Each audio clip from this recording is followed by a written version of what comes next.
سلامونه ملګرو، د هیواد نیوز چینل ته ښه راغلاست. د پاکستان غیور ملت د استعمار په منګولو کې پاکستان کې د قومونو ځپنه او بیداري د 1940 کال راهیسې پاکستان هڅه کوي د مختلفو قومونو څخه یو متحد ملت جوړ کړي. خو دا هڅه تر ډیره د پوز او د پنجاب د حاکمې طبقې لخوا څخه د زور، نظامي تسلط او سیاسي حاکمیت پر بنسټ پر مخ وړل شوې ده. د دې مرکزي تګلارې تر ټولو دروند تاوان بلوچستانو، پښتنو، سندیانو او نورو محکومو قومونو ته رسیدلی دي. پاکستان اوس له هغو هیوادونو څخه شمیرل کیږي چې نوم یې د بشري حقونو له سرغړونو، جبري ورکېدونو، سیستماتیکو ظلمونو او داخلي استبداد سره تړل شوی دی. پر محکومو قومونو د تاوتریخوالي، فرهنګي یرغل، اقتصادي تګلارې نه یوازې د هغوی د هویت، ازادي او پرمختګ مخه نیولې، بلکې د پاکستان لپاره یې ژوره داخلي بې ثباتي هم رامنځته کړې ده. په ځانګړې توګه بلوچستان او پښتنې سیمې د پوز له لوري د عسکري عملیاتو هدف وژنې او جبري ورکېدونو له امله له سخت بشري ناورین سره مخ دي. دا ویډیو د همدغو ظلمونو لنډ تحلیل دی او ولسونه د حق لپاره مبارزې ته رابولي. په بلوچستان کې د پوځي ظلمونو تسلسل بلوچستان له 2000 لسیزې راهیسې د پاکستان د پوز او استخباراتي ادارو تر سخت عسکري تسلط لاندې دي. زرګونه سیاسي فعالان، مدني غړي، محصلین او حتی عام وګړي د ریاست ضد په تور نیول شوي وو، ځورول شوي دي او جبري ورک شوي دي. ګڼ شمېر جسدونه له شکنجو وروسته په عام ځایونو کې غورځول شوي دي. دا عمل نه یوازې د ویرې خپرولو یو بڼه ده، بلکې د ولس د مشروع غرض د خاموشي لپاره سیستماتیک کمپاین بلل کیږي. دا وضعیت د بشري حقوقو ښکاره نقض دی چې نړیوالو ادارو هم پرې اندېښنه ښودلې ده. خو له بده مرغه نه د پاکستان عدلي نظام او نه نړیوال فشار د دې جرمونو مخه نیولې ده. د طبیعي منابعو استثمار، اقتصادي محرومیت او فرهنګي حذف سره یو ځای دا ظلمونه هم د بلوچ ولس د مقاومت لپاره ښکاره دلیلونه جوړ شوي دي. له دې امله د وسلوالي او مدني مبارزې دواړې بڼې دوام لري. د استعمار ضد یو ښکاره غبرګون دی. پښتني سیمې د ترهګرۍ تر نوم لاندې ځپل د 2004 کال راهیسې پاټا، وزیرستان، باجوړ، خیبر، سوات او نورې پښتني سیمې د پاکستاني پوځ لخوا د ترهګرۍ ضد جګړې تر نامه لاندې د سختو پوځي عملیاتو ډګر ګرځېدلی دي. دا عملیات په ظاهر کې د امنیت د ټینګښت لپاره ترسره کیږي، عملي بڼه د ولسي وګړو پر ضد جګړه ده. زرګونه بې ګناه کسان پکښې وژل شوي دي، لسګونه کورونه ویجاړ شوي دي او زرګونه خلک جبرن له خپلو سیمو څخه بې ځایه شوي دي. د ترهګرۍ پر ضد دا جګړه ډېر وخت د هغو ترهګریزو عناصرو داعش پر وړاندې نه ده شوې چې د دولت لخوا پټ ملاتړ لري، بلکې له زیانمن شوي ولس نه قرباني اخیستل شوې ده. له هوایي بمباري، توپچي بریدونه، بندخونو او ترهګرۍ تر تورنولو او بې محکمې وژنو څخه نیولې تر رواني فشارونو پورې دې هر څه د ولس پر ذهنونو د ویرې یو سوری خپور کړی دی. دا وضعیت نه د امنیت نښه ده، نه د سولې هڅه، بلکې د یوې سیمې سیستماتیک ځپل او حاکمیت ماتونه ده. د جبري ورکېدونو تسلسل په پاکستان کې جبري ورکېدل یو عامه او سیستماتیک پدیده ګرځېدلې ده چې ځانګړی تمرکز یې پر بلوچستان، پښتني سیمو او سند دی. استخباراتي ادارې او عدلي قانوني پروسې پرته خلک نیسي، بندي کوي او له کورنیو، رسنیو او مدني ټولنو څخه یې پټ ساتي. دا کړنه نه یوازې د قانون صریح نقض دی، بلکې د بشري کرامت ښکاره توهین هم دی. زیات شمېر ورک شوي کسان وروسته د شکنجې له نښو سره مړه پیدا شوي دي یا خو بیا د تل لپاره لادرکه پاتې شوي دي. نړیوالو ادارو پرله پسې دا کړنې جنایتونه بللي او د پاکستان پر دولت یې د بندولو فشار راوړی دی، خو بې نتیجې پاتې شوي دي. د جبري ورکېدونو هدف د ولسونو ویرول، د مبارزې غږونه خاموشول او د سیاسي بې ثباتي له لارې خپل تسلط پراخول دي. دا تسلسل یو منظم ظلم هغه بڼه لري چې نه یوازې د قانون له دایرې څخه وتلی دي، بلکې د انسانیت د چوکاټه هم وتلې خبره ده.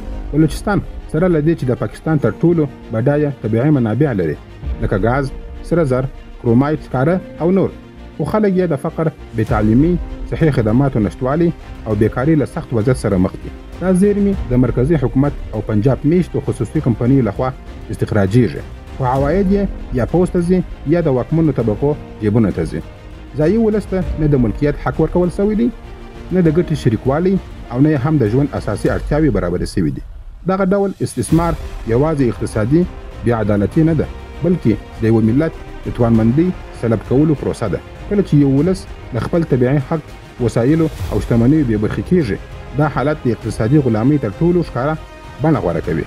له همدې امله اقتصادي استثمار د سیاسي بېواکۍ او ټولنیزو نارامۍ یو اصلي محرک ګرځېږي.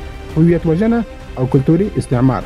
پاکستان کې د بلوڅو، پښتنو، سندیانو او نورو محکومو قومونو ژبه، تاریخ، ادبیات او فرهنګي ارزښتونه په رسمي ادارو، تعلیمي نصاب او دولتي رسنیو کې یا کاملا ناپېژندل سوي دي یا تحریف سوي دي.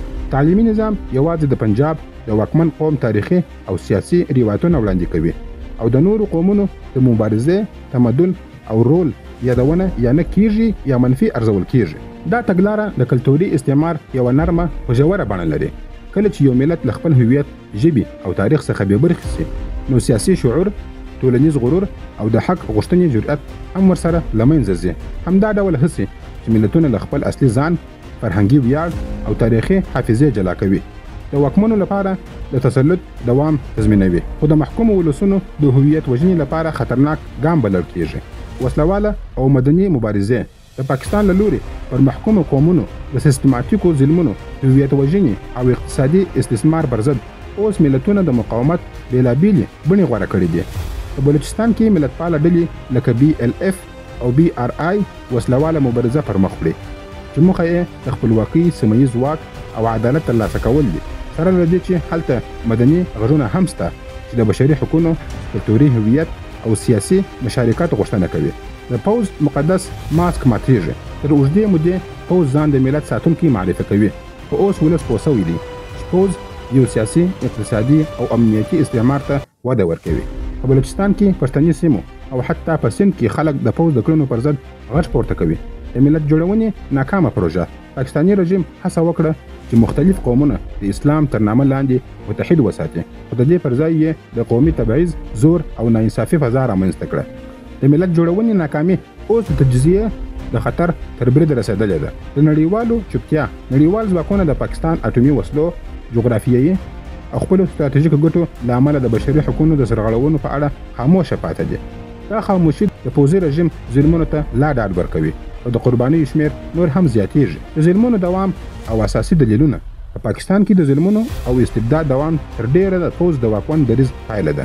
پوځ ځان د دولت اصلي واکمن ګڼي، داسې چې سیاسي واک، عدلي نظام، تعلیمي نصاب او رسنۍ تر مستقیم یا غیر مستقیم نفوذ لاندې ده. په دې جوړښت کې د ولس مشروع غوښتنې د امنیت له زاویې څخه تحلیلیږي او هر هغه څوک چې د حق، عدالت یا خپلواک هویت خبره کوي د دولت دشمن ګڼل کیږي. د ملتپالو غږونو پر وړاندې د زور ډک چلند هدف دا دی د فکري ازادۍ، قومي ځان پېژندنې او سیاسي مشارکت مخه باید ونیول سي. پوځ د انتقاد، محاسبې او ولس فشار پر ځای د ویرې، خاموشي او کنټرول چاپیریال پالي. همدا بنسټیز حالت د ظلمونو دوام ته لاره هواروي او پاکستان له یوې واقعي ولسواکۍ لرې ساتي. د شعوري مقاومت ضرورت. د پاکستان د پوځ او واکمن نظام له لوري پر محکومو ملتونو لکه بلوڅانو، پښتنو، سندیانو او نورو قومونو سیستماتیک ظلم، اقتصادي استثمار، جبري ورکېدنې، کلتوري استعمار او سیاسي ځپنه یوازې د واک د ساتلو یوه وسیله ده، نه د ملت جوړونې تګلاره. دا حالت نه یوازې د انساني کرامت خلاف دی، بلکې د ملتونو د حق پالنې مبارزو ته مشروعیت هم ورکوي. په همدې اساس دا ولسونه باید نور د مظلومۍ د موقعیت څخه نور باید ووځي، ځکه خپل حقوق وپېژني، په خپل هویت وویاړي او د خپل برخلیک د ټاکلو لپاره په مدني، سیاسي او فکري مبارزه کې فعاله ونډه واخلي. دا مبارزه باید پر شعور، یووالي، فرهنګي ویاړ او عقیدتي فکر ولاړه وي. یوازې هغه ملتونه خپل برخلیک بدلولی سي چې د ظلم پر وړاندې ودرېږي، خپل حق وغواړي او پرې نږدې د پردیو لخوا یې هویت، اقتصاد او راتلونکی ونیول سي. نو دا وخت د انتظار نه بلکې د اقدام دی، د ویښتابه، مقاومت او د آزاد باعزته ژوند د غوښتنې وخت دی. نو ملګرو، تاسو خپل فکرونه او خپل نظریات زما سره په کمنټ کې شریک کړئ. که کومه موضوع زما څخه پاته سوې وي، تاسو راته په ګوته کړئ، زه پر هغه باندې تاسو ته منظمه ویډیو جوړه کړم. او کوم تر اوسه پورې زموږ چینل نه وي سبسکرایب کړي، تاسو څخه هیله کیږي چې چینل هم سبسکرایب کړئ. تر بلې ویډیو پورې مو الله مل شه. مننه.